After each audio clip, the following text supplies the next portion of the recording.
All right, everyone. Welcome to another meeting of the Corporations, Elections, and Political Subdivisions Committee. We are still filtering in the room. We had it's always a trick when you have to come straight from the chamber and during the lunch hour to your committee. So some of our members, we give a little more leisure while we're trying to find snacks and meals and get in front of you, the public, so we can hear these bills. With that, Barb, will you call the roll?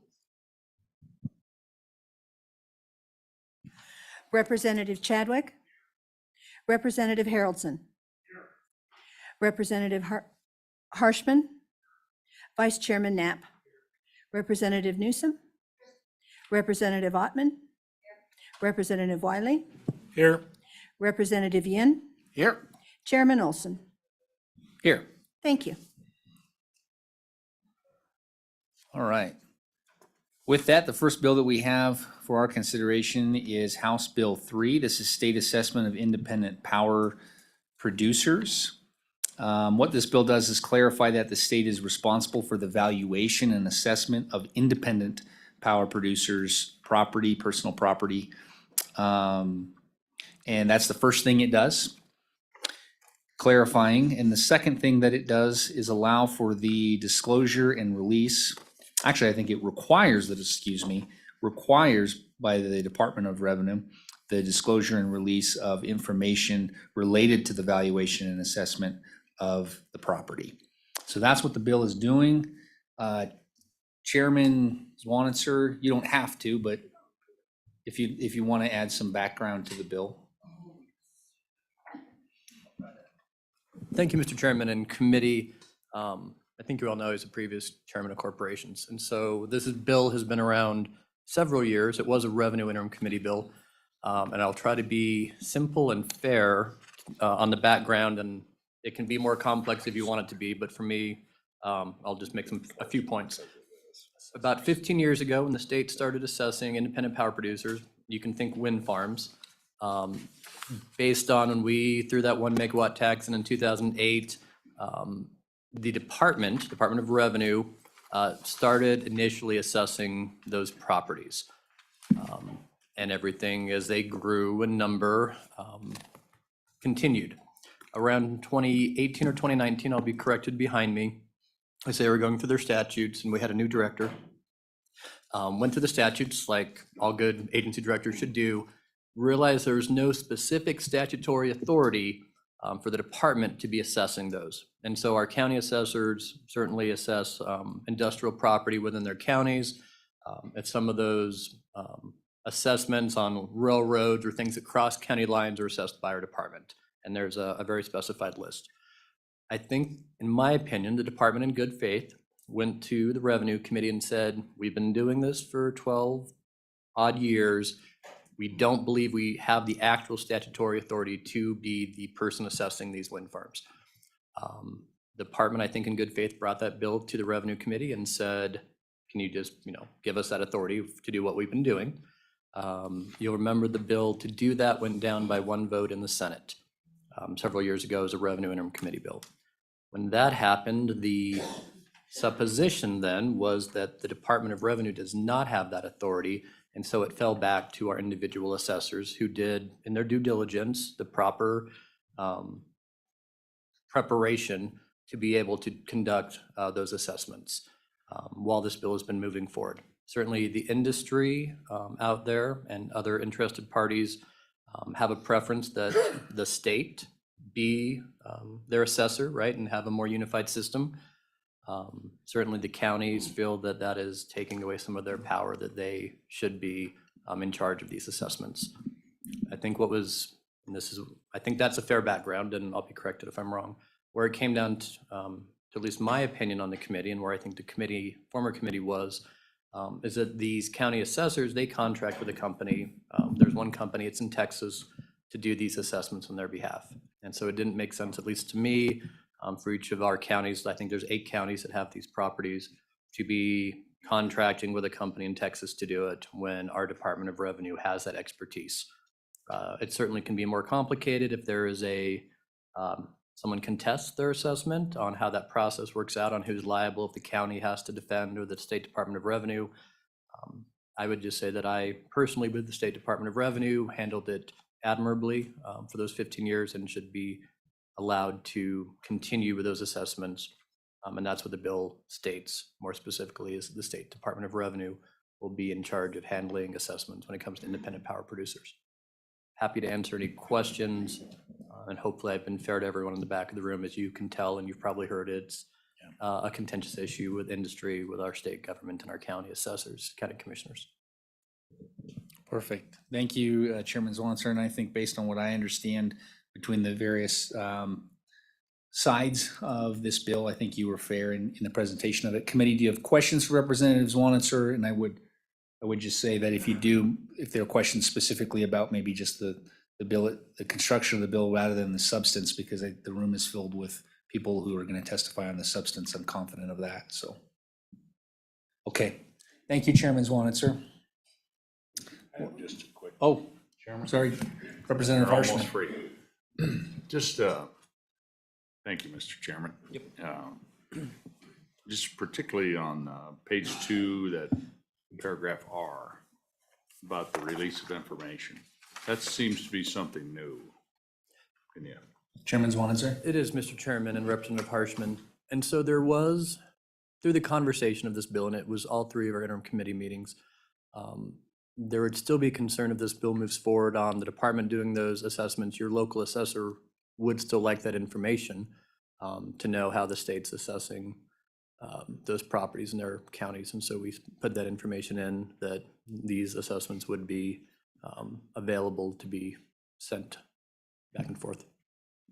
A follow-up question on that, and if you know the answer, Chairman Zwanzer, then this to me seems, this provision that Representative Harshman is talking about seems to be a compromising provision, if you will, that it gives the assessors access to the information. So my question is, do they have a right of appeal to the Board of Equalization? I believe that's if they found something in the information that was questionable.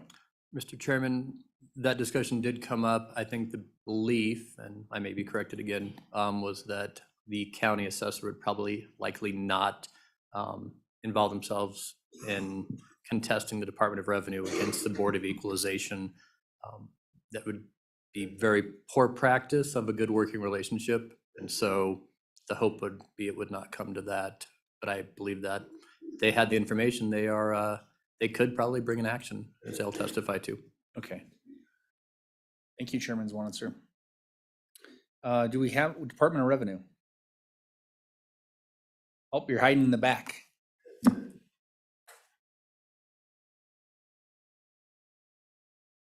Welcome, Director.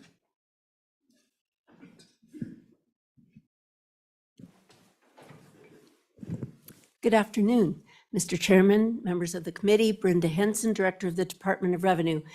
I believe that Representative Zwanzer really did provide you with the background and the history related to this.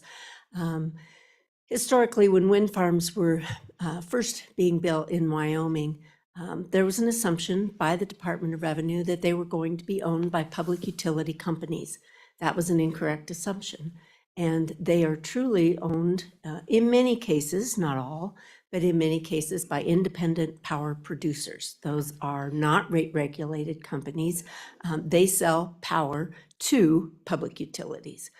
We do have some instances in Wyoming where the public utility company does own the wind farm assets, and it's part of their valuation, and we continue to value those, even if this bill were to pass.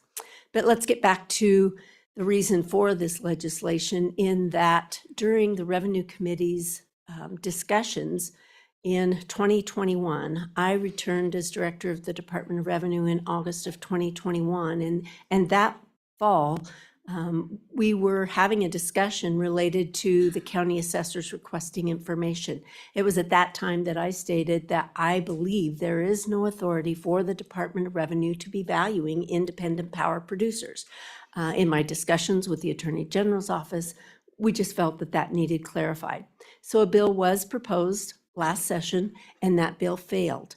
And so I took that as guidance that the Department of Revenue was not to value independent power producers. While we had this question up in the air, we did continue to value them for the 2022 assessment year. So we valued independent power producers. We certified those values for 2022 tax year, but we had notified county assessors that we no longer would be valuing them in the future. And then there was still some question and some of the public that were still interested in us continuing on with that.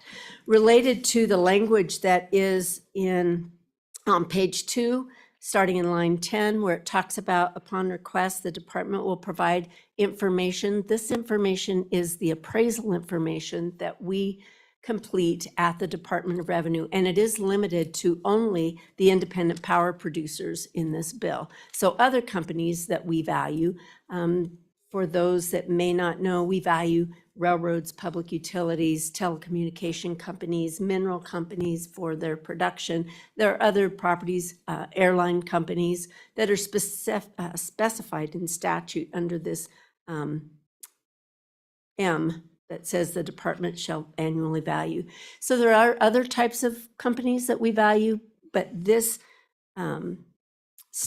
statute change would only be applicable to independent power producers. Now, I will want you to know that within statute, the confidentiality statutes already cover taxpayer-provided information. So under Title 39, when the taxpayer provides the Department of Revenue or the county assessor with information related to their official books and records, that is already protected. We can't disclose that further, except in certain situations. There is a provision in that law that allows information that the taxpayer provides to the Department of Revenue to be disclosed to a county assessor upon request, and they have to understand that that information is confidential and that cannot be disclosed further.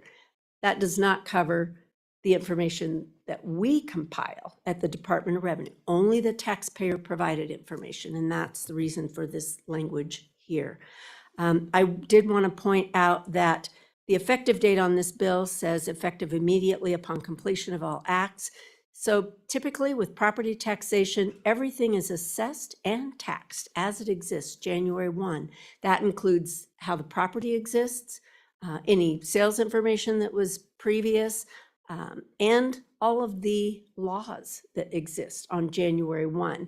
So from our interpretation, if this bill were to pass with the effective date as listed, assessors would still value those for 2023 because on January 1, 2023, the Department of Revenue did not have the ability to do so. I believe there is a precedent out there. I know historically we have had property tax bills that have been backdated to be that January 1 assessment date. Should that be the will of this body and this bill were to pass, if it were backdated January 1, my staff is capable of completing the appraisals on independent power producers.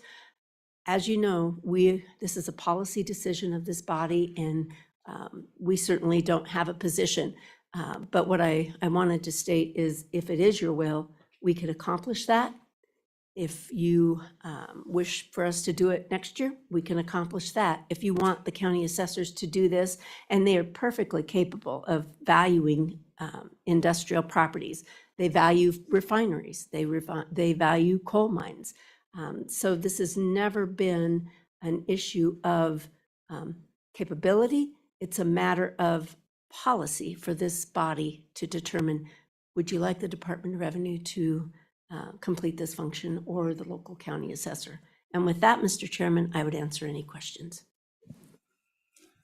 Committee?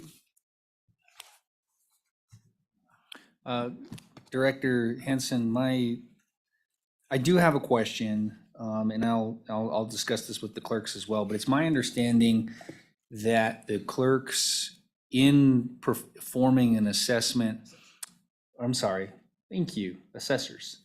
I will speak with the assessors. Sorry, clerks, if you're here and you're nervous and I'm going to be asking you questions about this, just know that, no. Okay, so the assessors, and it's my understanding that the assessors, to your last comment, that you said that they're fully capable of carrying this out. It's my understanding that they actually contract out to a third party in order to do the assessments. Now, my question for you, Director Henson, is do you have to contract out to a third party to do the assessment, or is that internally conducted with existing staff inside of the Department of Revenue? Mr. Chairman, that is conducted with existing staff within the Department of Revenue. I am familiar with the industrial appraisal companies that assessors statewide have used. And the types of properties, the refineries, the coal mines, they typically would contract out with a industrial appraisal company. So that would be a difference. Okay.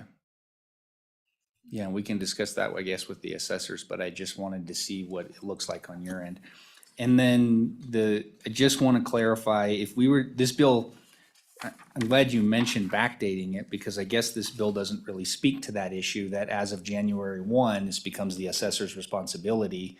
And if we pass this bill, it goes into effect immediately upon completion of, so immediately upon signature of the governor. That could be in March, that would be in March. And your office would be capable of performing any assessment backdated to the if we were to backdate this to the January 1, 2023 date. Mr. Chairman, that is correct in that the reporting deadlines pursuant to statute are after that March time period for department assessed companies. I will, however, state that for local county assessors, personal property declarations are due to them no later than March 1st. What's the deadline you're talking about that's after March? The date, and I apologize, I'd like to introduce Brian Jenkins, the administrator of the Property Tax Division. Do you want to share the dates for reporting? Welcome. Mr. Chairman, thank you, members of the committee. I do believe the reporting date for the companies to submit their annual reports to us is March 1st. And there is statutory guidance where they can extend or ask for extensions on that as well. Okay, so it's right, it's going to be right there Yes. in the moment. So I understand your ability to take it on. Committee, Representative Ottman? Thank you, Mr. Chairman. Just a point of clarification, when you say about assessing, are those assessments, are any of them done on site? Or is there reporting done and then you base your assessed value on a report that you receive? Thank you. Director Henson? Mr. Chairman, Representative Ottman, both. We do not conduct on-site inspections on an annual basis, but we do try to go out to the properties if the property characteristics have changed, if during those discussions with the taxpayer we've identified, or if they're new. But the detailed information that we receive in the annual reports that are filed by each of these companies there's sufficient information on those reports for us to conduct our appraisal. But we prefer to go out. We got a little sidetracked with the pandemic as far as doing those on-site inspections, but we are currently conducting on-site inspections of all department assessed properties. Representative Haroldson? Thank you, Mr. Chairman, Director. So just, excuse me, I'm gonna bring it from 30,000 foot in real quick. So correct me if I'm wrong, but up to this point, the counties have not yet been in charge of an assessment. This would have been their first year. Is that correct? Director Mr. Henson? Chairman, Representative Haroldson, yes, on independent power producers. Yes, exactly. Follow up? Please. Thank you, Mr. Chairman. Director, so with that, do we have any knowledge if the counties have already contracted with this third party for these assessments? Director Henson? if you Mr. know. Chairman, Representative, I believe they have, but they certainly can speak to that. Okay, thank you. Director Henson, it's been over a decade, was it 10 years or 12 years that the Department of Revenue conducted the assessments? I've heard both, Yeah, and Mr. Chairman, I do not have that. but exact over number. a decade or more. Yeah. Since the first wind farms were built in Wyoming, we've always valued wind farms. Okay, and you may not have this question off the top of your head, but how many, in that decade plus time, how many appeals were there from taxpayers? Mr. Chairman, I believe there was one that actually went to hearing. It's important to note that when we send out our appraisals, the taxpayer has the opportunity to request a work meeting. And during those work meetings is where we share additional information. Maybe it requires an inspection, but there's more discovery that goes on. And as a result of those work meetings, we hope on all of our industrial appraisals that we're able to ensure that everyone believes that the information considered was accurate and current. And we believe that the lack of appeals is due to that communication that we share with the taxpayer. And Director Henson, I believe you were sharing there was one appeal? Mhm. And that's it, okay. Committee, additional questions, Representative Yin? Thank you, Mr. Chairman, Director Henson, Administrator. Thank you for having this discussion again after another year. I like this new part from the bill that we had the previous year. So I guess my question is, let's say the assessor gets that assessment from you guys and thinks that it seems like it's wildly off. So maybe I need to ask the Department of Revenue with a written request for some more information. They do that and they still think it's kind of off, that something is weird and doesn't really make sense. Can they come to you and have a discussion with you and work to see how those numbers came up? Director Henson? Mr. Chairman, Representative Yin, yes, and we've routinely had those discussions currently. The only thing we couldn't do was actually share the appraisal document. But as I've stated, we could share the information that was provided by the taxpayer. And upon written request, we've done that in all cases since I personally have been at the Department of Revenue since 2013 and served as the property tax administrator. And since that time, we have shared that information. I will say that historically, there was a time where the administration at that time did not believe that they could share the information, but that has not been how it's been done the last decade. Director, after the appraisal, then there's a tax, then the tax is paid, then you write a portion, you write all or a portion of that tax back to the county. What remains, if anything, in your office? Is there an administrative fee that is cut off of that tax? Mr. Chairman, actually, for all the department assessments, that would be mineral production, all of the companies that we appraise, what we do is we certify a value to the county assessors no later than June 1st. That assessed value is then included in tax roll, and the county treasurer actually sends out the bill. The tax is remitted directly to the county treasurer. So there are no funds that come to the Department of Revenue. Perfect, and then you don't take any portion of that as a fee. No, Mr. Chairman. Seems like it could free some time for the assessors.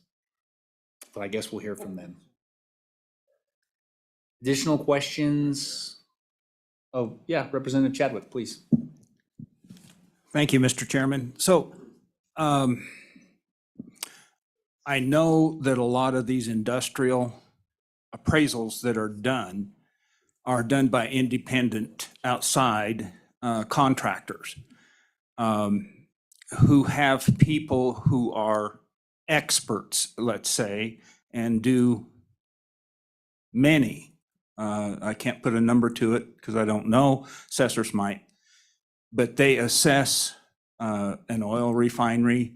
The list just goes on and on and on. Things that most assessors do not have the capability within their office to do. So my question to you is, do you have that capability? And are these people that actually do this, what are their qualifications? Because yeah, I think we've all been around some of these situations where figuring out the value of something like that is just, well, onerous. I've never had to try to do it, Representative Chadwick. I'm sorry? Mr. Please, Chairman, Director. Representative Chadwick, it's what we do. We are tax professionals, and my staff, we value railroad companies, we value public utilities, we value airlines. We do this every year. This is just one industry that is being considered here. But other states have the same thing. These are called department or centrally assessed properties. And what we do is we value a company as a whole. We value a telecommunications company. We value them as a whole. And then we have to determine what portion of those assets that that company has are in Wyoming. And then we further break that down from that value and then break it down to every tax district within each county. And this is a process that we do on an annual basis. We attend appraisal training on a regular basis. We communicate with other states on items such as determining cap rates. We have a public cap rate meeting every year. So I assure you that the staff at the Department of Revenue are fully trained and fully capable. They are certified Wyoming property tax appraisers and able to complete those appraisals. Representative Wiley. Director, so if a county comes to you and you have one of these work meetings and it goes beyond that, would the county have an avenue to be able to get an outside assessor and a thing and then come to do an appeals process with you if they feel like they didn't get the right compensation for the taxes? Director Henson. Mr. Chairman, Representative Wiley, currently county assessors do not have standing to appeal a Department of Revenue certified value. It was deemed in the courts many years ago that an assessor is not a person. So that's one reason that they can't appeal. That's in a legal sense. I've been an assessor, so I understand how. But that being said, keep this process in mind. You've got the taxpayer and you've got the entity that's responsible for that valuation. That taxpayer has a right to appeal that value. But if that went further, if any taxing entity that was receiving the funds from property taxes had the ability to say, I disagree with that value, and I want you, the Department of Revenue, to readjust that value, where does that leave the taxpayer? You've got a governmental agency and another governmental agency having a discussion about this value. Where does it leave the taxpayer? So the courts have always held that for department assessed companies, they're the valuation responsible for that valuation. And for locally assessed property, residential, commercial, industrial, those properties that county assessors value routinely, they are that taxing authority. And so that is mainly to ensure that the taxpayer has a fair playing ground. Thank you. Representative Ottman. Thank you, Mr. Chairman and Director. Just for a kind of a follow-up, if it were to just to make the assessors more comfortable with the process and not knowing whether, oh my goodness, this really should be higher or lower, or how did they come to that? What are our rates going to be and our income going to be? Is there a way to get some sort of unified or standard training among the assessors and the State Department so that they could be on the same page and there isn't that fear factor of not knowing? Is that something that would be possible? Director Or does Henson. it happen? Director Thank you. Henson. Mr. Chairman, Representative Ottman, we continue to provide appraisal training to assessors and all of their staff that are If your job duties require you to make valuation judgments that are used as a basis for property taxation in any way, Wyoming statute requires that those individuals be certified Wyoming property tax appraisers. Appraisal theory is the same whether it's done at the Department of Revenue or it's done by the local assessor. You've got three approaches to value: cost approach, income approach, and market approach. And depending on the type of property that you're appraising, the most appropriate approach is determined by that appraiser. And so appraisal theory, the assessors have that information.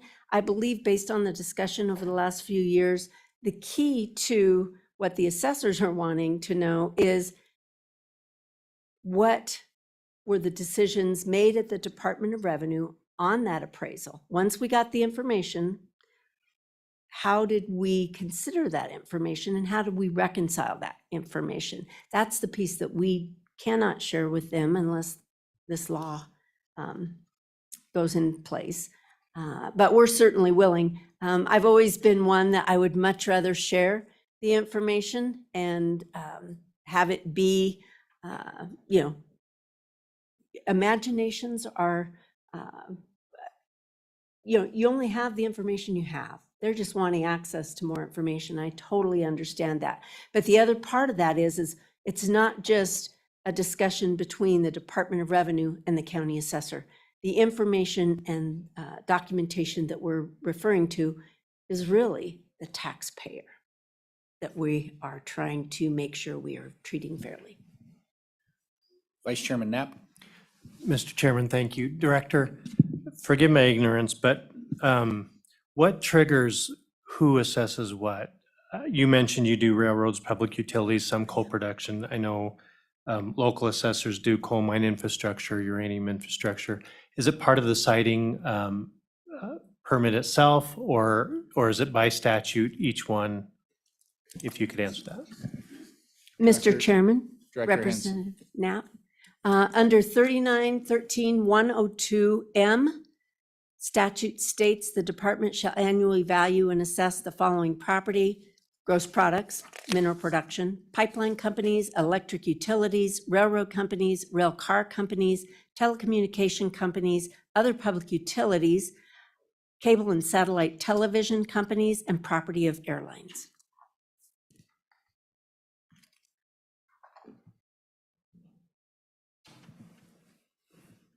All right. Thank you, Director Henson. Thank you, Mr. Chairman. I'm assuming I don't have any other state agencies interested in this bill. If you're a county assessor, raise your hand if you're a county assessor. We got two county assessors. Bring you both up. Come on up.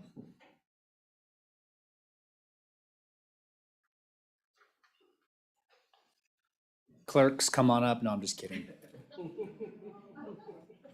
My brain was thinking elections, clerks, welcome. Thank you, Mr. Chairman. Members of the committee, thank you for giving us this opportunity to speak on this important bill. My name is Dixie Huxtable, and I am the Converse County Assessor, and I also serve as a legislative chair for the Wyoming County Assessors Association. With me is Ken Gill, the Laramie County Assessor. The Assessors Association has met and discussed this bill and has taken the position of no support. I was going to go through a little bit of the history, but I do believe that that's been covered in pretty good detail. During some of those discussions, one of the questions that was asked of the county assessors was, are wind farms paying their fair share of their taxes? We could not answer that question. What we could answer is they're paying the taxes that are assessed to them. So we started to delve into the valuation process, delve into the ending values and what was being reported. And so that's what spurred a lot of this conversation about the wind farms and maybe who should be valuing them, whether it be locally or state assessed. When Director Henson came to the group and said that they believed that they didn't have the authority, we really took it to heart. This should be our job. We should be doing this. We need to look into this and we need to find out some answers. So during 2022, after we'd been notified from the department that they were not going to be valuing them for 2023, the assessors got together, and specifically the counties affected with independent power producers. We voted unanimously to contract a third party that has years of expertise in wind farm valuations across the country, not just Wyoming, but across the country, so that we could ensure you, the legislature, and the taxpayers, that we were doing a consistent approach to these valuations for these wind farms. Everybody went together. We do have, all counties involved have amended their contracts. Most of us had that third-party contractor already under contract for things like a coal mine, a uranium mine, a refinery. So it was a matter of amending a contract. That process has started. They have physically inspected all of the wind farms that they could get to. I think there was one of them that had a scheduling issue, but to the best of my knowledge, that third party has physically inspected all of those wind farms and has started gathering the information. We hope to have those values to us within the next month. So why do we think they should stay with the local assessors? These are facilities which for the majority are located in one county. They were within the county boundary of one county. They do not cross county lines. They do not cross state lines. They do not have assets in other states. They are right here. They were formed by a parent company who created a subsidiary to manage just this one facility. So the books for this facility is just that facility. There's no other assets to be looked at. It's just this facility. We already value complex industrials, as you know. We don't necessarily do it in our office, but we hire the contract people that have the expertise to do it. And while they recommend a value to me, let me assure you that as the county assessor, it is my responsibility to accept that value. I research the information they give me. I look at the appraisals to see if they match the methodologies in our state. So while that third party recommends a value for us and does the legwork with their expertise, it's the county assessor that authorizes that final value. We have feet on the ground. We have those facilities in our backyard. We know when things are being done. The director has said that they have tried to get to all the state assessed properties. Pandemic kind of messed us all up. We didn't get to go everywhere we want to. But for some of those state assessed facilities, they've not been to them for a while. They do have to rely on the reports. And those reports are complete and detailed, as Director Hinson said, but it's not quite the same as having your feet on the ground and knowing when some major repairs are done to one of those facilities. Let me assure you, the county assessors are required to consider the same three approaches to value: cost, income, and market. The taxpayer will have the ability to appeal. They will be able to appeal at the local level and go all the way through the levels that they feel is appropriate. The concerns that we had with the state assessments was the fact that the information is confidential. We've already cleared that up. We could ask for and receive the annual reports that the companies were filing, and most of us did do that. I, for one, did do that for every one of mine for several years. What I cannot see is the actual appraisal, as Director Hinson said, how they took that information and put all the considerations into it to get a value. And this proposed bill does give us the ability to ask for that appraisal work. The concern that I would have is, do we have the ability to really visit with the department about that value? I was happy to hear Director Hinson say yes, because I was led to believe at one time that we would not. They would give us that appraisal. If I feel like there's a question on that appraisal, would I be able to call them and discuss it? I still am not clear that that is in the bill, that there's enough in there that we could discuss it. Certainly I can't appeal it. That's clearly understood. But if I get the appraisal and can look at it, but can't ask questions to answer those concerns I have, is it really helpful, or am I getting more frustrated? So that is one of the concerns that we had. The other concern has to do with market values. The market values that are certified by the state of Wyoming to us annually do not reflect, or have not reflected, the values that the companies themselves have reported in their applications and permits. So we took it upon ourselves when this conversation started to go out and look at industrial siting permits, local county permits. What is the company saying is the cost? What is the estimated amount of taxes that they're going to provide that county? Because they come and do that when they're going to bring a project to your location. And they have to fill out that information, and it's public information. The industrial applications are out there. What I found in my county is what was being reported as an estimated amount was not even close to what was actually happening. The values were less, the market values were less, and the taxes were less. Now, I understand that those applications are an estimate, but somewhere you ought to be able to figure out what is the major change. So that was a concern for us as to why is the disparity? Is the company overestimating to get the project approved? Or is the department undervaluing based on some methodology they're using?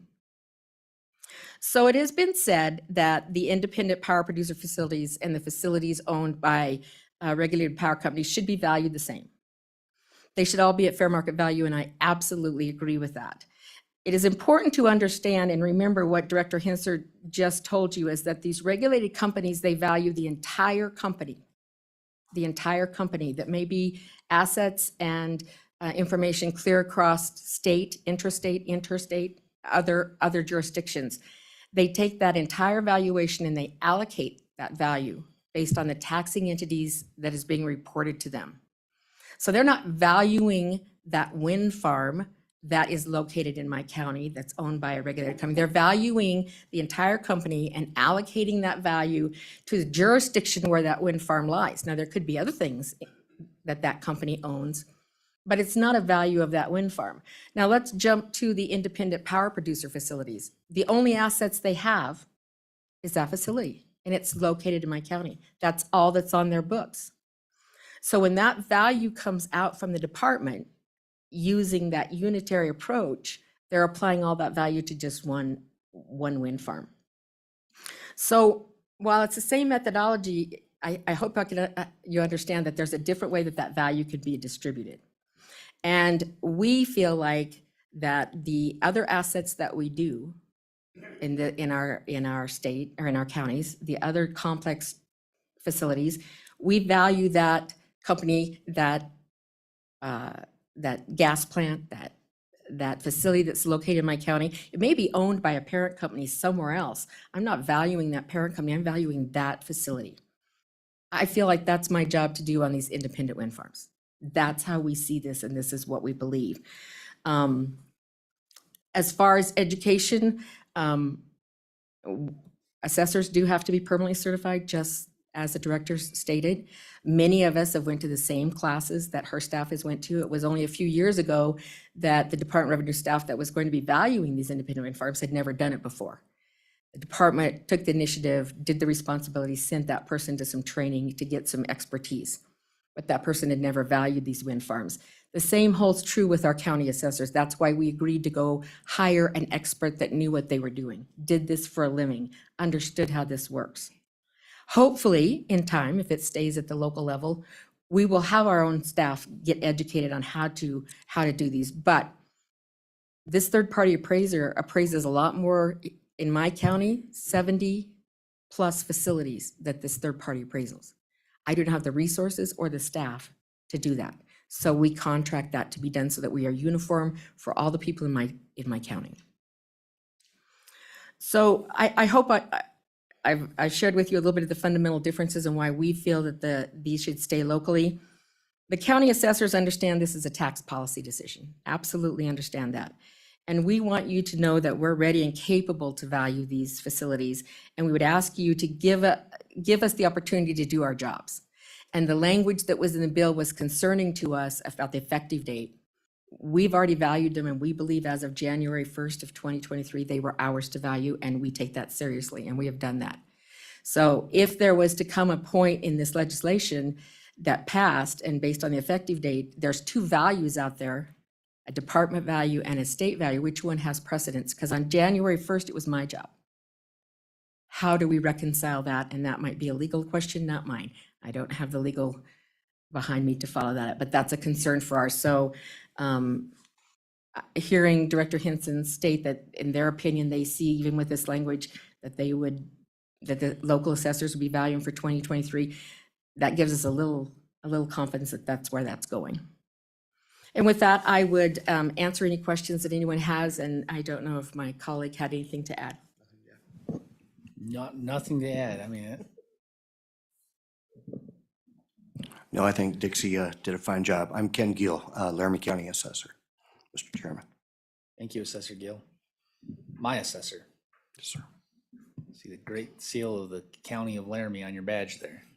It's good county. Representative Newsom. Thank you. Thank you for that information. And thank you, Mr. Chairman. Does the state appraise any property in your county? Mr. Chairman, Please. Representative Newsom, yes, ma'am, they do. State assessed is a significant part of my value, so yes, they do. And do you find those assessments not what you thought they should be? Do you find those assessments to be irregular? Mr. Chairman, Representative Newsom, in some instances, we have had some discussions with the department over the years on some of the values. I do not have access to all the reports. I've not asked for all the reports. I did that one year and it was overwhelming, the number of reports that came. I trust the department to do their job, but there are some instances where we do have questions. Tax district boundaries, something that all of a sudden doesn't seem quite right. And we have had good reception in the past with some directors of the revenue being willing to talk to us about it. Typically with a tax district change, we've never been able to have much conversation about valuation. You know, I call and say, why all of a sudden did this value drop? I don't understand. Well, that's just the way it worked out in the appraisal. That's the answer I would get. It's confidential. I don't have the ability to do that. So have there been questions in the past? Yes. Some have been resolved, some not. Please, Representative Newsom. So as you hire these outside firms to do some of your appraisals, I'm just looking for a net. So if you have the tax appraisal and you pay some amount of money for an outside consulting firm, does that net kind of to the same amount that you would get if the state did that assessment? Because there's a cost with this outside firm doing this appraisal, I'm assuming, that is probably significant. And so when you say, I get this much money from the tax, if we appraise it, when we pay this consultant X amount of dollars, there's a net amount that actually is used for your hospitals and fire departments and the things that go to property tax assessment. So in your experience, would it be the same amount of dollars in the bank with the state assessment and with your assessment less the consulting fee? Mr. Chairman, Representative Newsom, in regards to this industry, I can't answer that because we haven't done it yet. In regards to other appraisals that I've hired for third-party appraisals, when I first come into office a few decades ago, I did do some of that analysis to see, you know, what is the tax that's generated from these appraisals coming from third party, and it was significant. Looking at some of them that we switched from doing in my office to hiring the third party to do, there was a significant increase in the property tax. Was it enough to pay for the fee? I can't tell you if it correlates dollar for dollar, but I can tell you that it did pay for it overall for us to have that third party appraisal. And most importantly, is those appraisals did not get appealed. So during the appeal process, we had conversations with those companies that the third party did, and we discussed the appraisal, but in most cases, they were satisfied with that value. So that leads me to believe when I was doing it in-house at a significantly lower amount, I was probably undervaluing those properties. So hopefully to answer your question, and some of them that we've looked at, yes, the cost recouped from taxes did pay more than pay for the cost of the contract. In this particular case, I cannot answer that. Might be able to a year from now. Yeah, that's really a central question here, because you are contracting these out to third parties. If we had take the assumption, the statement made earlier by you, that the that the values from door are under market value. If that's true, it's only helpful to our counties and local communities if the actual net is more than the contract and more than it would have been otherwise under door. So that's really a hard thing to kind of speculate at.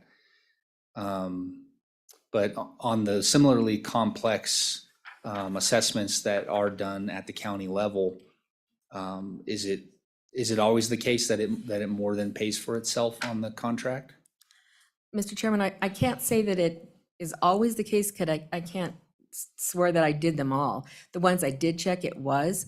I will tell you that when I looked at this, I can't speak for the other counties. When I looked at this, at what the increase was going to be to my contract for these wind farms to be added to my already existing contract, I did a rough calculation of how much additional taxes, how much additional value would it take to offset that? And I looked at what was being reported by these companies on their industrial siting permits. If that amount held true to what was actually going to show up either in ad valorem taxes and or market value, we would more than pay for that additional contract cost, if that holds true. I just don't know that it will, but I did do that math just to make sure I was being fiscally responsible with my county's money. Representative Yin? Thank you, Mr. Chairman. Assessor Huxtable, do you know if any counties have already contracted for this current tax year with those third parties that assess wind farms? Assessor Mr. Huxtable? Chairman, Representative Yin, for 2023, yes, all of them have contracted. They had the contracts in place last fall so that the contractor could start doing the physical inspections. To my knowledge, nobody has extended that contract into 2024, but I've not done a survey to that degree. Follow up? Mr. Chairman, thank you. Assessor Huxtable, so do you know if those contractors have already started doing the work that the county will be paying for?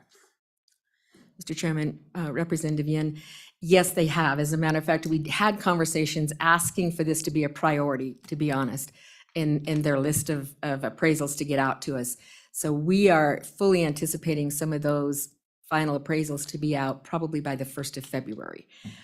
They couldn't promise us that because of just timing, but we did ask them to be one of the priorities that come back to us. Some counties, like my esteemed colleague, since his notice is out way earlier than the rest of us, so he needs them early as well. So yes, we will be having those final appraisals for 2023, I would say within 30 to 45 days. Specifically on wind farms? Specifically on wind farms, yes, sir. Because these contracts cover more than just wind farms. So if you didn't assess, if we enacted this bill into law, you would still have those contracts because you have other complex entities that fall under those contracts. Mr. Chairman, that is correct. Yes, we will. Okay.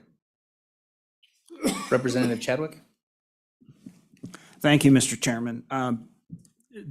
Just for my edification, I know that residential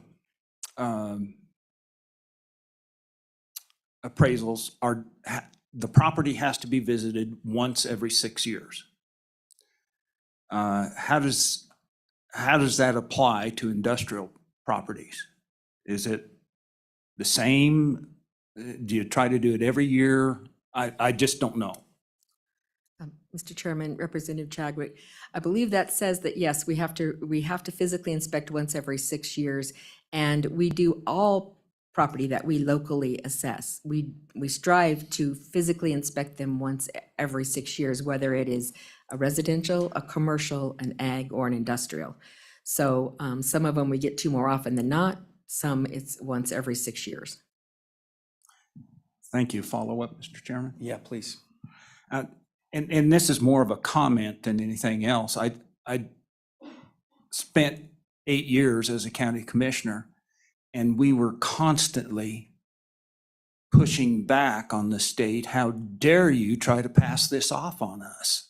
And it's just exactly reverse in this case. So I'm kind of surprised at that because, we didn't want to absorb those costs. And there were costs available, but I'm hearing from you that you think your assessment will be perhaps more accurate? Mr. Assessor Chairman, Huxtable. Representative Chadwick, I believe that the local assessor is the appropriate place for them to be valued based on their characteristics and their locations and how they're created, that the local assessor is the appropriate place. We think we're capable of doing that, and we think that the local assessor should be the one that has the knowledge on that. We fully understand that we don't want an unfunded mandate, but in this case, we're willing to take that on to have the local, kind of goes also back to that local control. Everybody says, put it back into the local, let the local have more control. Well, this would be an avenue to do that. We would have the ability to see those appraisals, set those values, and we feel this is the appropriate place for it to be. Not because the value is going to be higher or lower, but because this is the appropriate location for those to be valued. All right, committee, we're going to keep this moving. We're now about an hour into this bill, so we'll try to, I'd like to be able to wrap this up, hopefully, but I don't know how much testimony. I know we do have testimony from the industry. Do we have county commissioners wishing to testify? Yeah, let's bring up the county commissioners, then we'll move to the industries and hopefully be able to wrap this up. We do have one more bill. It's a lot quicker and easier bill, I think, than this one. Well, this one's simple, Mr. Chairman. Commissioner, yeah.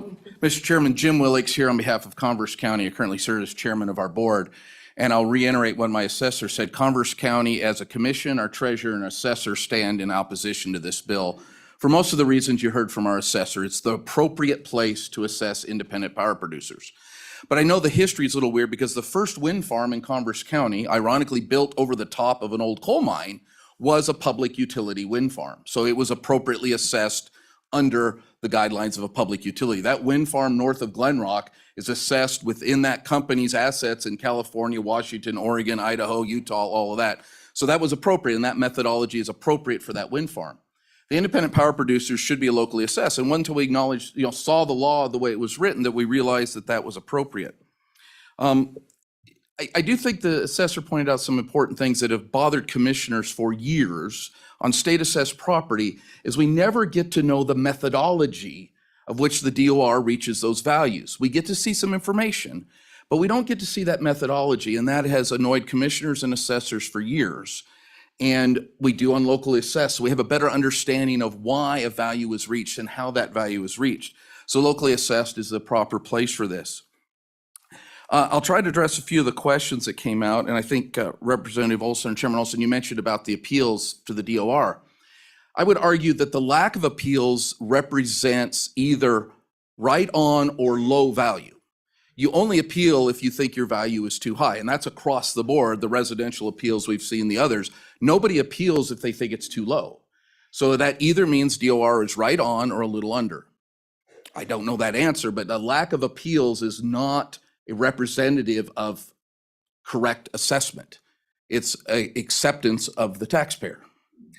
I do believe that that you should have a few appeals occasionally, because that represents a challenge to the methodology and a challenge to the system that you use to get to that value. So I don't think that is a representative of right or wrong. I think it's a representative of acceptance. The question about us expending resources on this, and it's a fair question, we believe those contracts are incredibly valuable because it provides fair and accurate. And I think our assessor took an oath the other day to assess property without favor or fear.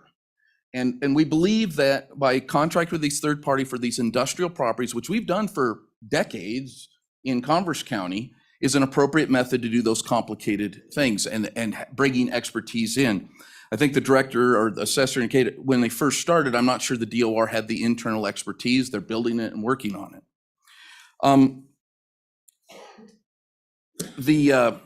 We believe that the local assessed is the fair.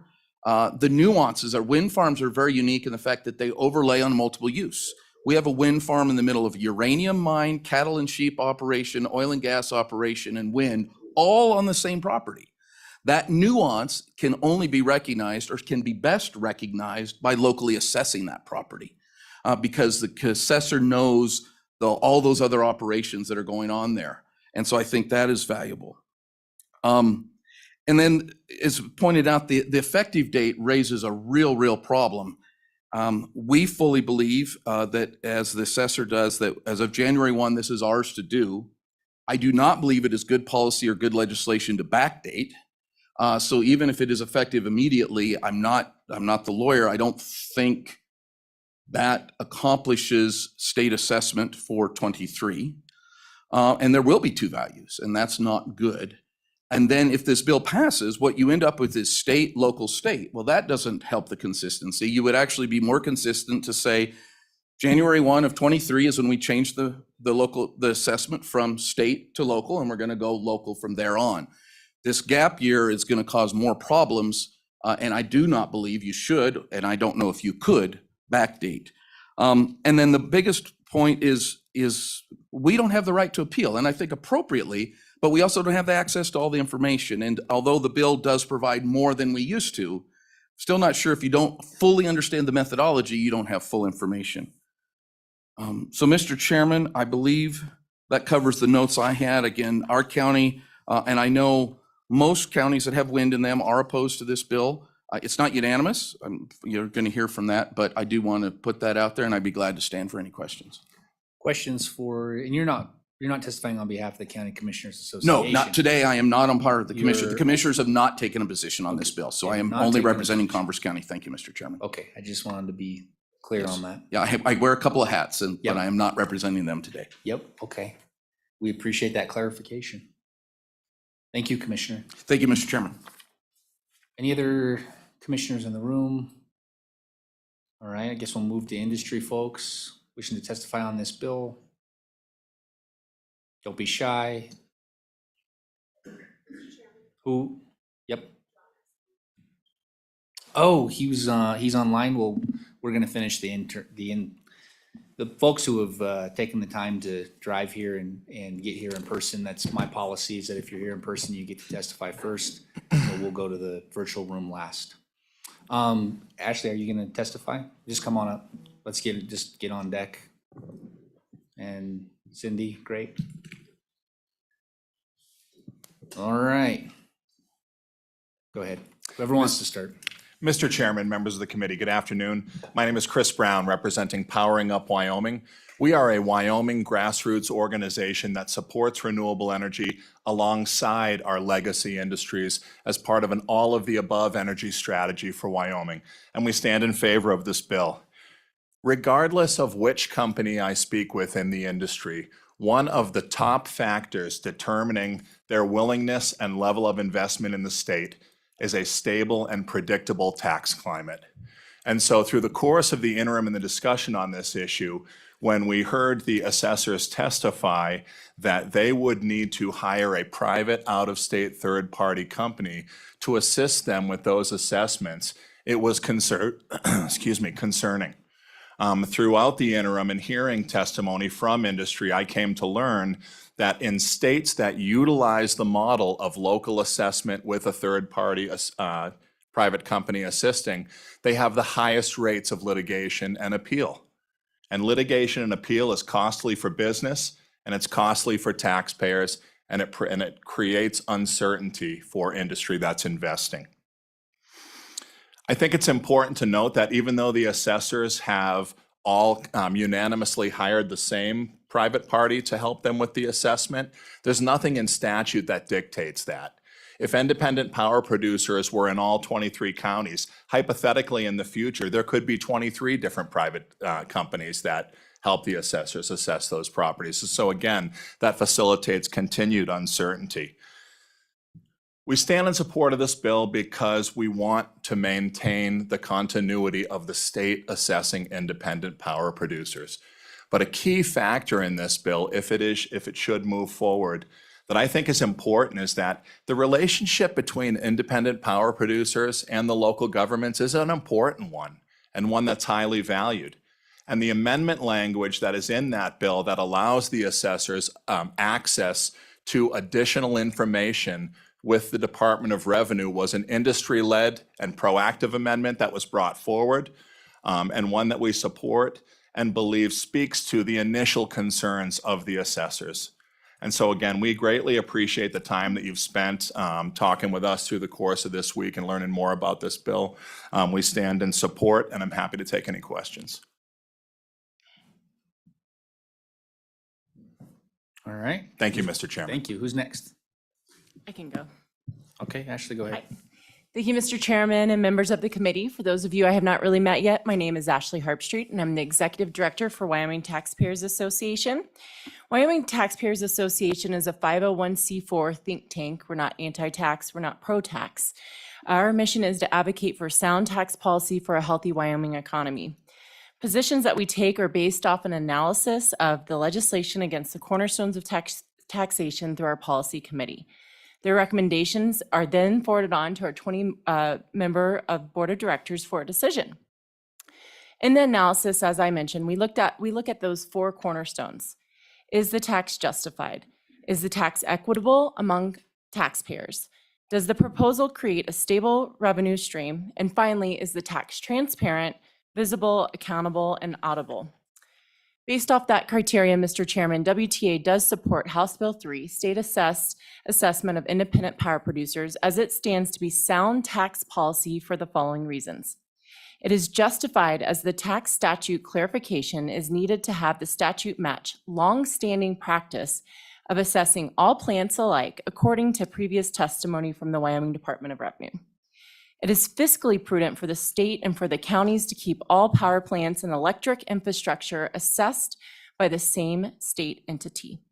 The Wyoming Department of Revenue already has the expertise, the data, the comparable property information, and the ability to uniformly continue assessing all electric properties every year.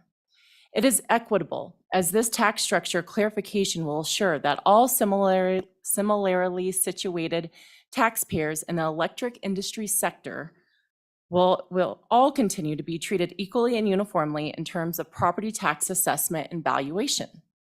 Additionally, this assures that the constitutional principles of a just valuation and uniform assessment are met for all alike taxpayers in the electric sector. It is stable, as the bill will maintain the current practice avoiding potential volatility and property tax assessment that may result from lack of uniformity in assessments across jurisdictions, which could also create volatility in the allocation of wind generation tax revenue to the counties, which is based on relative property tax values. This tax statute clarification assures the continuation of stable, consistent, predictable property tax assessment and valuation treatment for alike taxpayers. Finally, it is transparent, as the tax statute clarification provides clarity and visibility to an existing practice. Wyoming Department of Revenue is ready and capable to continue the assessment of independent power producers just as they always have. Additionally, as previously stated, it is cost-effective to collect, as this does not require an additional contract, and the Wyoming Department of Revenue already has the expertise, the data, the comparable property information, and the ability to continue uniformly assessing all electric properties every year. Thank you. I'll stand for questions. All right, thank you, Ms. Harpstreet. Ms. Delancey? Good morning, members of the committee. My name is Cindy Delancey. I am the president of the Wyoming Business Alliance. Thank you for the opportunity to speak today. I'll try to keep my comments brief. Also, to my left is our vice chairman of the Business Alliance, Rob Hendry, who would like to say a few words as well. But again, the Wyoming Business Alliance is a nonprofit organization which serves as the premier voice for all our industries in Wyoming and business people in Wyoming. We have over 400 plus members in all different industries and businesses, and they really have their finger on the pulse. Why our organization has chosen to support House Bill 3 is this is really important business principle that we continue to promote certainty, stability, and predictability in the business community. Companies that are coming to make investments have options. Nobody has to come to Wyoming. They come here because they want to do business with us. And making sure that our tax climate is stable, predictable, and also explainable is very, very important at the highest level in the boardrooms when billion-dollar decisions are being made as to whether or not to invest in our state. This bill and this whole discussion, I think you can see from some of the conversation this morning, really puts the taxpayer in the middle. The taxpayer should not be placed in the middle of disagreement amongst two different layers of government. That's really the loser in this current debate, and we hope that House Bill 3 will put this to rest. Just as follow-up from the discussion of the previous testimony, even the question as to whether industries are paying their fair share, the answer is yes. Our industries are footing the majority of the bill in our state, and they're paying what they're told to pay, implying that there's some kind of, lack of analysis happening by our tax professionals in the Department of Revenue is difficult to hear, in the sense that I know it's not intended to be that way, but we need to make sure that the taxpayer does not find himself in the middle. If there's a discrepancy in the value reported in industrial siting, that's a conversation for another day, not in the middle of trying to assess this. So please don't put our taxpayers in the middle. We're spending millions of dollars to attract business to Wyoming through the Business Council, marketing campaigns, and changing the rules midstream in the seventh inning in the middle of the game doesn't feel consistent with our Code of the West either. So I ask that maybe we're able to put this issue to bed once and for all and continue on with our existing practice that seems to have worked for over a decade. So with that, Mr. Chairman, with your permission, I'd like to turn it over to Rob Hendry. Mr. Hendry? Good morning, Mr. Chairman. Rob Hendry, and I'm Vice Chairman of the Business Alliance. I'm also a past county commissioner. And as we found out in Natrona County, there's a wide variance of assessors, and some can be trained and some can't be trained. Anyway, I like the director's ideas of training, but it needs some work. But the corporations committee, over the interim, they voted for this to come in, and it's pretty important for the state, pretty important committee bill. And so the new members, you'll find out very shortly. But I think the information that's going to be shared, this bill has changed, and there is a release of information to the local assessors, and that's important to them. It's important to all counties. So that's a good piece of the bill. And I would say that this is a perfect time to work the assessors to work together with the department, because the head of the Department of Revenue was a past county assessor. So it's a perfect time for them to get together and work this out. That's all I'd had, Mr. Chairman. Thanks. Thank you, Mr. Hendry. Appreciate both of your testimonies. Additional testimony? I will be cutting off testimony in 7 minutes on this bill. We're going to move forward. So try to be succinct, try not to cover things that have already been covered. Let us know what you want us to know. Thank you, Mr. Chairman. Mary Ann Shaner on behalf of NextEra Energy Resources, and I'd like to introduce Angela Patali. Welcome. Thank you, Mr. Chairman and members of the committee. My name is Angela Patali. I'm with Multi-State Associates representing NextEra Energy Resources. NextEra Energy is the world's largest wind and solar company, and we developed 758 megawatts of wind in Laramie and Converse counties. These projects represent over $1 billion of capital investment in Wyoming, and we will be bringing online another $1 billion of investment to the state by the end of 2024. NextEra was the 6th largest non-minerals property taxpayer in the state in 2022 and in 2021. Over the expected 30-year lives of I'm sorry, NextEra. can you just say that again? Pardon me? Say that again. NextEra was the 6th largest non-minerals property taxpayer in both 22 and 21. Over the expected 30-year lives, of NextEra's currently operating assets in Wyoming will pay approximately $255 million in landowner payments and hundreds of millions of dollars in tax revenue. We hope to execute on an additional $3 billion of investment in the state of Wyoming beyond 2024, but we need a stable tax structure in Wyoming in order to achieve that goal. Wind facilities, as has been noted, have been assessed by the department since the inception of the industry in the state, which I we'll say was in the late 1990s. It's been a very long time, much more than a dozen years. This process has worked very well, providing consistent treatment across the state for all wind farm valuations and avoiding uncertainty for independent power producers.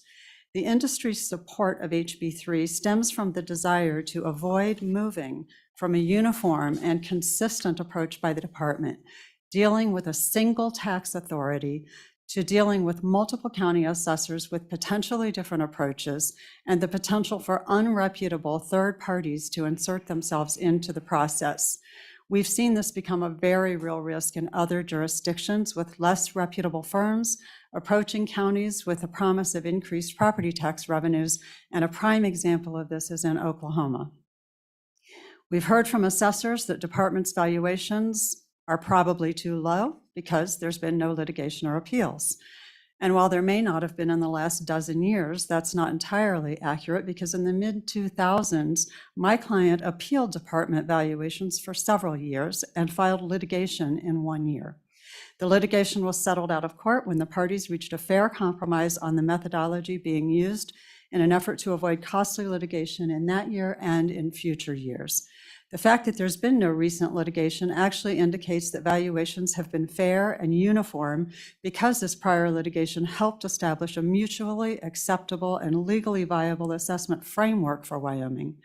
As you heard from the director, the department undertakes a proactive and robust approach to its valuation of properties, including developing capitalization rates for each industry that is assessed, a major driver in determining the value of an income-producing property.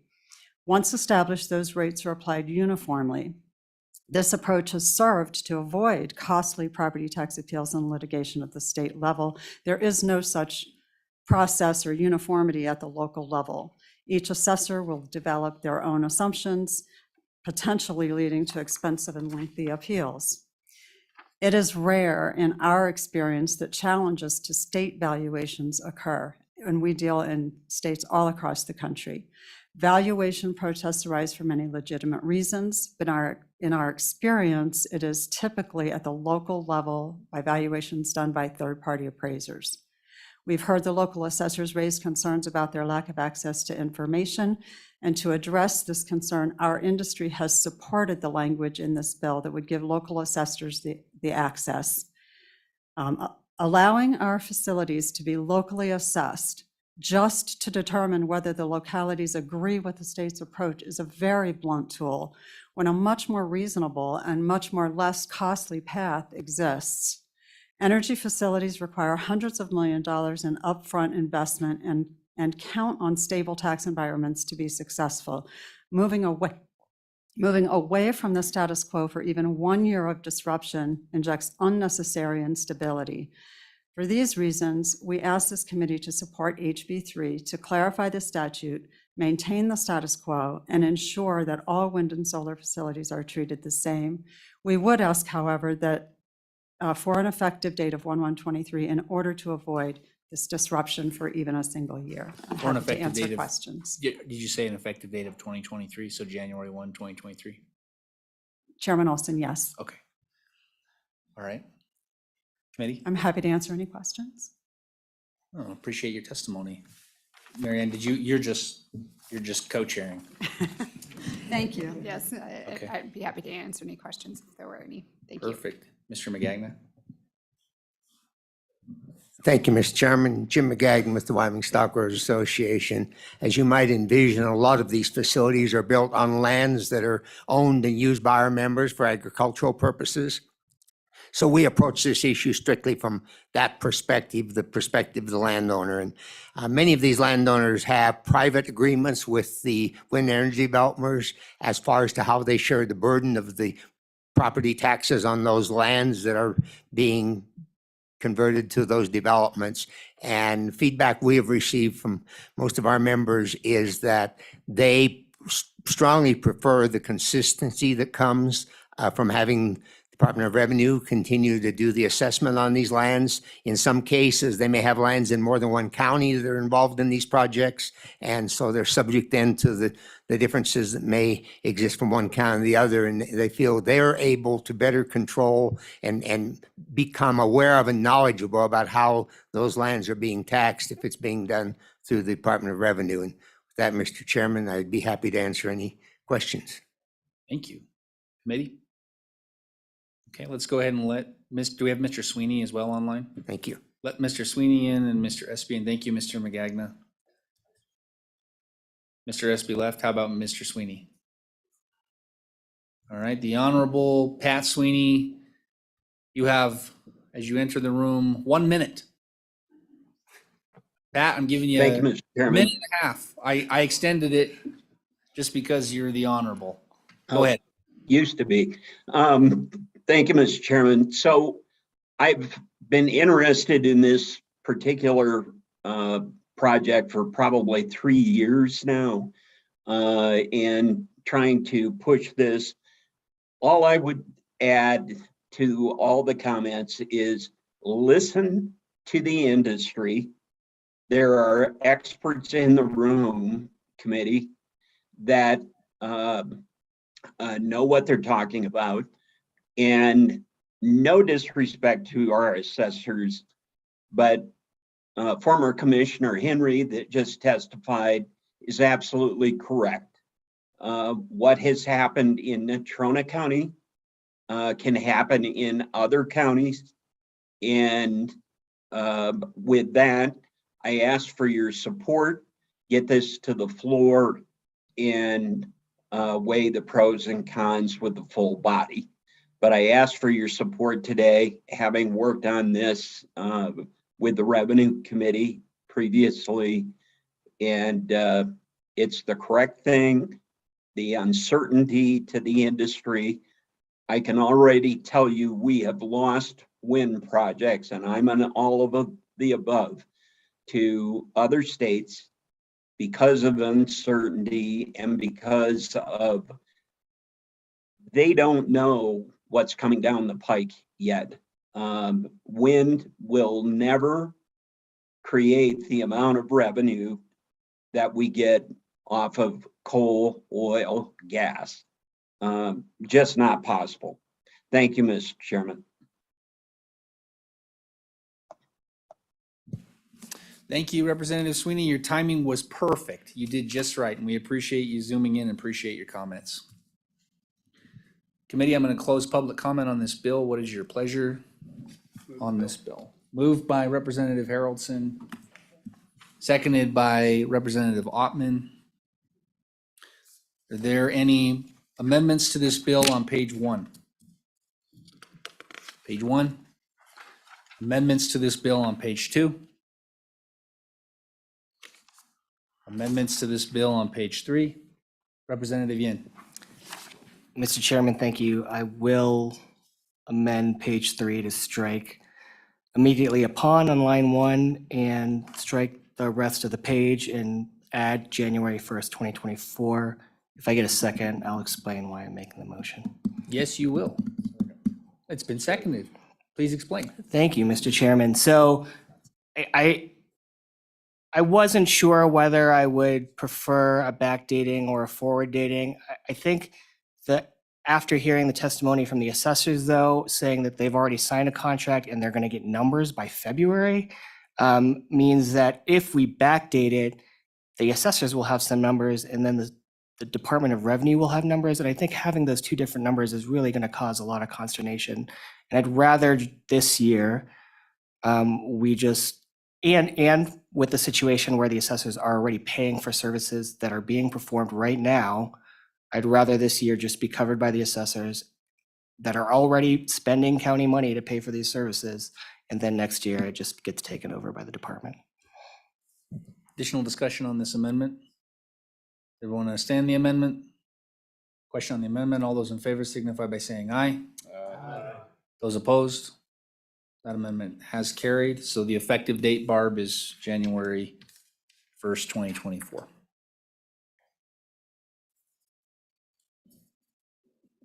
Additional amendments to page 3 of this bill. Seeing none, discussion on this bill? Representative Haroldson, briefly, please. Thank you, Mr. Chairman. Just really quick, as I was looking at page 2, line 10, it says the department shall upon written request provide information relating to valuation and assessment.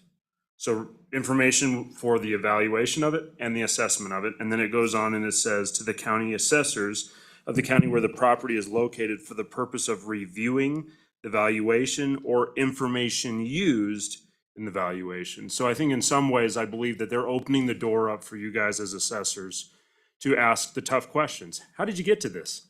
And I would challenge you guys to ask those tough questions. The state of Wyoming is now your third-party appraiser if this passes. That's kind of how I view this and how they've put this in here. So I believe that you can get that number, that number that they got, but you can also get how they got to that number in the process that they used, from what I'm reading.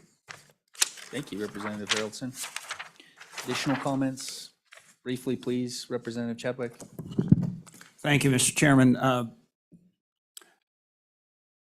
understand both sides of the issue, and they both have very valid points. I do believe this does need to go to the floor and be voted on, and that's all I have to say. Thank you. That was perfect. Question on the bill. Barb, will you please do a roll call vote on House Bill 0003? Representative Chadwick. Aye. Representative Haroldson. Aye. Representative Harshman. Aye. Vice Chairman Knapp. Aye. Representative Newsom. Aye. Representative Ottman. Representative Wiley. Aye. Representative Yin. Aye. Chairman Olson. Aye. 9 ayes. Representative Wiley, you still want this one? Okay, Representative Wiley will floor manage it. You've got a unanimous committee behind you, so I'm sure you'll have plenty of support, committee. All right, with that, we'll move to the next bill for our consideration, which is House Bill 0047, Election Equipment Federal Certification. As the room filters out and we prepare for this bill, my understanding, committee, okay, my understanding of this bill is that it's simply just a codification. That is all, nothing more, of the Secretary of State's rules that have already been in practice as they relate to the certification of electronic voting systems.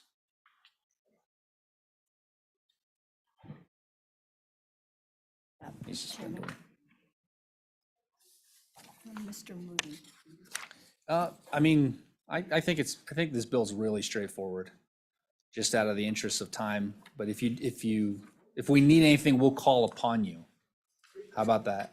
You just enjoy your tea over there, Mr. Chairman. Oh, all right, Secretary of State's office. Come on up. Welcome, Mr. Secretary and staff. Okay, I'm Chuck Gray, the Wyoming Secretary of State, and with me to my left is Joe Rubino, our General Counsel, Chief Policy Director, and to my right is Jesse Naiman, our Chief Deputy. Can I go ahead? Your pleasure, please. Thank you, Mr. Chairman.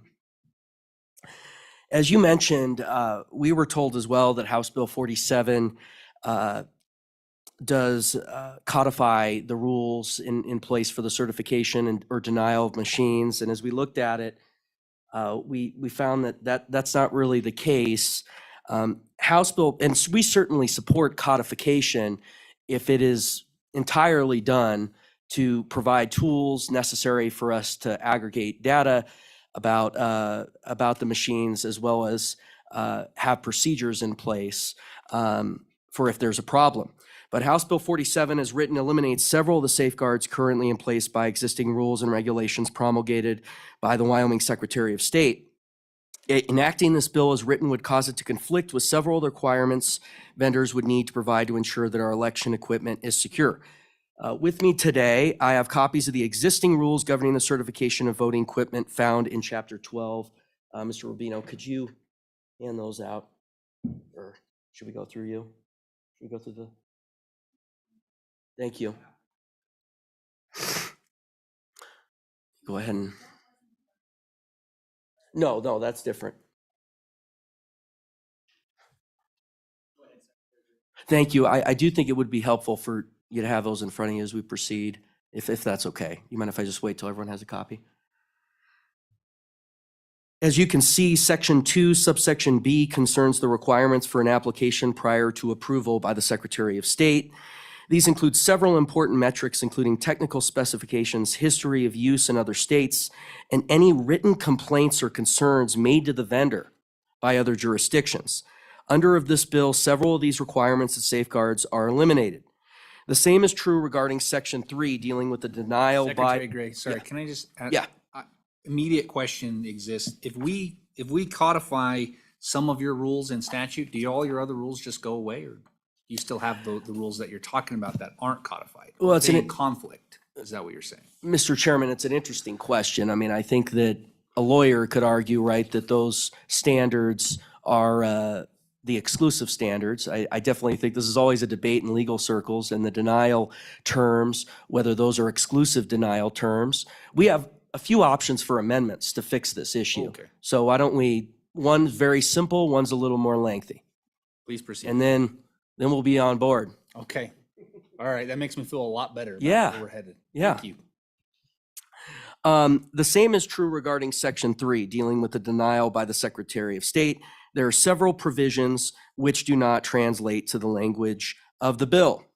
As currently drafted, this is not a codification, but would cause the existing rules and regulations to at least supersede this bill, or at least be more than what this bill currently requires. As such, we have drafted several amendments aimed at bringing this in line with existing rules and regulations so that such rules and regulations which are in place now do not conflict. So we have two options, one drafted by Mr. Naaman, one drafted by Mr. Rubino. They're separate approaches. Let's hand out both of those. Okay. You sure that you don't want to draft one and we'll just have three different options, Mr. Secretary? I had the attorneys do that. Okay.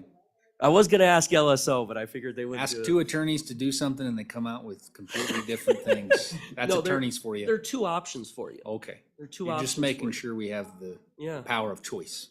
exactly. Okay. Exactly.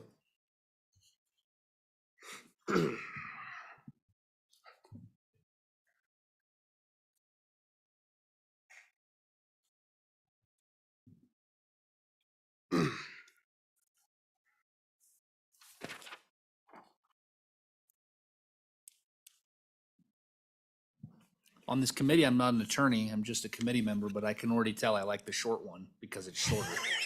So who drafted the short one? Sure, the short one was Mr. Naaman. All right. You're on the same page. Yeah. That's there we good. go. We're bringing people together. Okay, so the short one is just a broad-based, application that we would be able to issue additional rules related to the application process and then also the denial. That's simple. Now, if you want to get more specific, I would prefer the simple one. If you want to get more specific, the big one is just placing everything that is in current rule into statute. Okay? So if you want to do that, I'm okay with that. I'm okay with that, and I wanted to draft that. And just to give an idea here of how important these things are, I mean, we currently ask for their related manuals. That's in subsection 7. A list of applicable patents and copyrights on the equipment. Subsection, that's Romanet 8. Roman numeral 9, a history of the equipment to include a complete description of the equipment, the date equipment went into production, and a complete list of states which have used the equipment. These are the things we currently ask in rule to be part of the application that are not in the statute. Romanet 10 is a list of any written complaints or concerns made to the vendor. To me, that's a big deal. Romanet 11, a list of all denials of certification made to the vendor by other jurisdictions, ... Same thing on page 5, line 1, the grounds for denial. Upon written request by the Secretary of State, the vendor fails to submit the equipment for reexamination by the Election Assistance Commission, the National Institute of Standards and Technology, Certified Voting Systems Testing Laboratory. The equipment does not produce accurate results and reports as required by law. I think we certainly want that in the standards for a possible denial. Changes are made in the equipment that do not comply with the requirements for certification. The equipment is no longer used by any county in Wyoming. or the equipment vendor or its employees are found to be problematic in ensuring elections as critical infrastructure. We got two options. I would say one or the other.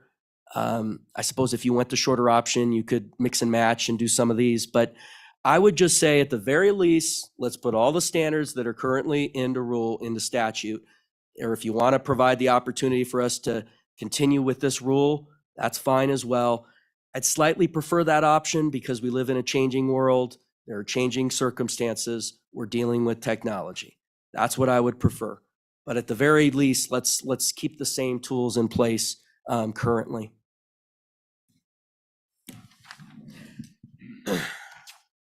Thank you, Secretary Gray. Questions for the Secretary Committee? I have a question. Hopefully you'll be able to answer this. How long has the Secretary of State's office been operating under these rules? How old are these rules? I believe they issued them in 2020. Yeah, May of 2020. And I'd like to get the history on that. I'll look into that, what they Okay. were doing before that. I think it had to do with the new purchase, right? And so they issued these rules obviously in conjunction with that, and that hadn't come up, because we hadn't purchased equipment. This happens once a decade at the very most. Okay. And Mr. Secretary, why would we put this in statute as opposed to just leave it in rules? Do you know what the discussion was to move this towards codification as opposed to just leave it in your rules? Mr. Chairman, I'd be fine with that if they kept it in rules. I know the clerks are going to testify they want EAC certification. That's already in our rules. I can tell you I have zero intent. We would never change that. And so I don't understand. But you're satisfied satisfied as long as we make an adoption of some additional provisions that are left Right. out with it being in statute. Right. But I don't understand totally why this bill is necessary, but I mean, in answer to your question, but, sometimes they like to put statutes and things that are currently in practice. I would prefer the shorter version in case something comes up that is a new determinant, but I think the longer version does give quite a few tools. I don't think the bill is currently written. There's nowhere near enough for the application standards or for the denial standards. So then the question becomes, can our rules aggregate? And, I know we can get into debates with attorneys on that, but I'd rather have it clearer than not clear. Do you have knowledge, Mr. Secretary, as to why the provisions that Mr. Rubino drafted were left out? No. Is it by just happenstance or mistake? Do you know? No, Mr. Chairman, I do not. We just noticed this here yesterday. Little bit unfortunate because we've been told this was just a codification of the rules, which while, the immediate question is why is this necessary? I'd be okay with, but then we look at it and we see that there's a whole set of things that isn't in there, but it's okay. We drafted that amendment and you guys make your call on where you want to go with it, but I'm fine if we keep the rule. We just keep that. Okay. Additional questions for the Secretary?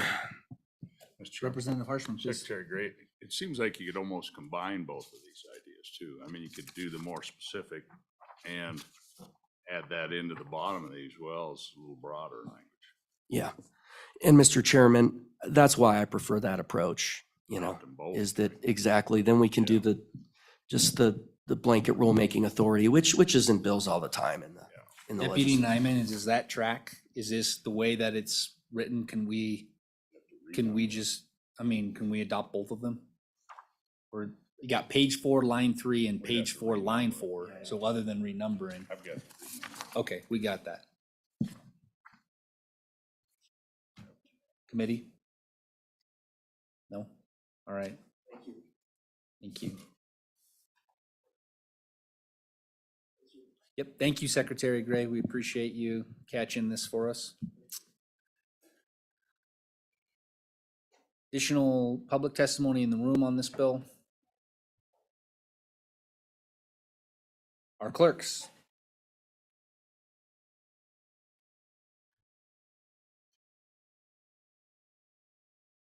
Welcome back from yesterday. There we go. Good afternoon, committee. Good afternoon, Chairman. I'm Mary Langford, and I have the honor of representing the County Clerks Association.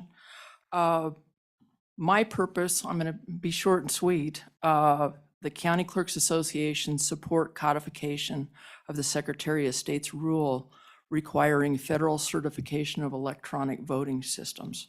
So on page 3, where it says that proof of the electronic voting system has been certified by the United States Election Assistance Commission, is what we would really like to see live through this piece of legislation. And I can give you lots of history about the election administration if you'd like. I know you're short on time. We have 12 minutes to finish testimony and wrap up this bill, but we'd certainly, one option for you, Clerk Langford, is just to provide that to us in a written form and email. If Okay, you've already I could got your do- notes. I would be happy to do that to you. And Okay. then that way you can have it, but By the time we get to the floor, then it'll be helpful for us. Yeah. yep. The short and sweet part is that we support the United States Election Administration Commission certification of our election equipment. Wyoming is a federally certified election equipment state. We'd like that to continue on. And that's probably it for today for us. And thank you. And I will send you email. That would be really helpful. Okay. And what it is, Mr. Chairman, is basically just history of EAC, of HAVA, those kinds of things. And I know that that would be helpful for you. It would, yes. We're all new to corporations except for Representative Yin, so Okay. any information that helps us to expand our knowledge, we very much appreciate. Okay. I'm happy to do that. Thank you, Clerk. Thank you very much. Additional public testimony in the room?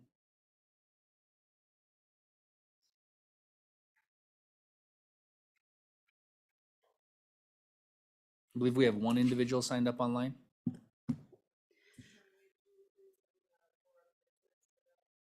Okay. I'll make it quick. This is Gail Simmons from Civics 307. And as I look at this bill, the primary purpose, having listened through all of the interim committee meetings, was basically to require the certification from the Federal Election Commission. I am completely lost on why this would be in conflict with stated rules from the Secretary of State's office. But as I look at this, when you get to where it's numbered, the certification by the Secretary of State's office that it is within the federal election system. If you keep all that in, and when you come down to the one where the Secretary of State can find reasons not to certify, if there is a question about that, And then that's it would. page 4, lines 5 through 9. Yeah. Subsection E, committee. So what would make more sense is to reference Secretary of State published rules so that you've got the FEC and then you reference their rules on why they can deny it. So you've got a combination of the rules being separate rather than being put in statute, but the statute specifically states it must be certified by the federal. So you've got, in effect, the best of both worlds, and you no longer have a perceived conflict between established rules from Secretary of State and the statutory. So I think that would be having language in there that says it can be denied by the Secretary of State based on the published rules. Then you've got them both. I'm very much against trying to take all the rules that we have administratively and somehow or other put them into statute. It kind of goes against the whole reason of administrative ruling. I stand for any questions. Thank you, Ms. Simons. Additional public testimony in the room. Mr. Moody. I'm down to the wire here, so please try not to repeat anything and just be succinct, and we do welcome you and do want to hear from you. Thank you, Chairman Olson. Mark Moody has called me Mark. I'll just say if there could be something in place just to check the machines, just because I did give you a report, there were problems with machines there here in Laramie County, and I'll stand for any questions. And this was your handout that we have. That is correct. Okay, so we really do appreciate that as well. Thank you for providing that, Mr. Moody. No problem. Any questions for Mr. Moody?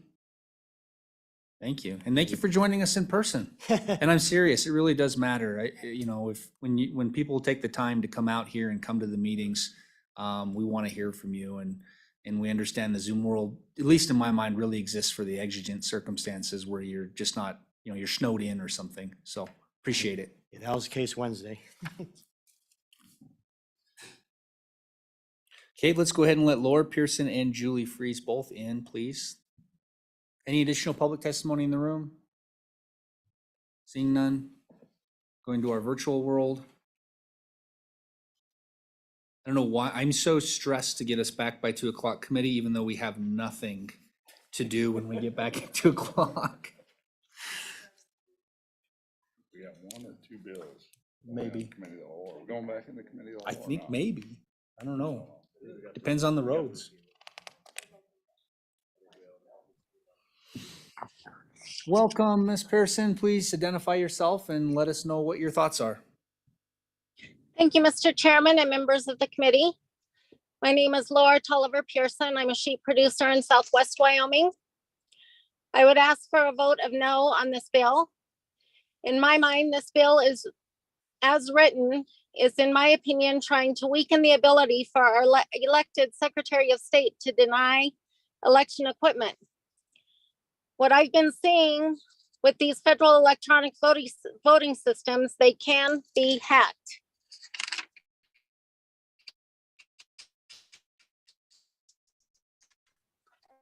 Secretary of State